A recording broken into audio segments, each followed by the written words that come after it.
Hi అండి, నమస్కారం. ఇది యాపిల్ చెట్టు, మరియు ఇది వాటర్ ఆపిల్ అండి. ఇది ఇప్పుడే పూతకు వస్తుంది. నేను చాలా మొక్కలు పెంచుతాను. అందులో ఇది వాటర్ ఆపిల్ ఒకటి. చాలా ఇష్టం మొక్కలంటే, వాటిని ప్రతిరోజు ప్రేమిస్తాను. ఇలా చాలా రకాల నిమ్మ చెట్టు అండి. నిమ్మ చెట్టు చాలా కాపు వస్తుంది. ఒక దగ్గరనే 5 నిమ్మకాయలు చూడండి.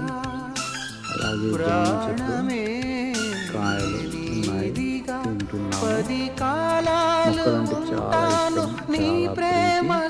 వాటిని రక్షించడం నా యొక్క బాధ్యత. పర్యావరణ పరిరక్షణ ప్రతి ఒక్కరూ పాటించాలి, మొక్కలు నాటాలి. ఇవి చామంతులండి మా గార్డెన్లో. ఈ మొక్కలు ఎందుకు పెంచుతుందంటే నా యొక్క బాధ్యత. కావున మీరు కూడా మొక్కలు పెంచండి, లైక్ చేయండి, సబ్స్క్రైబ్ చేయండి.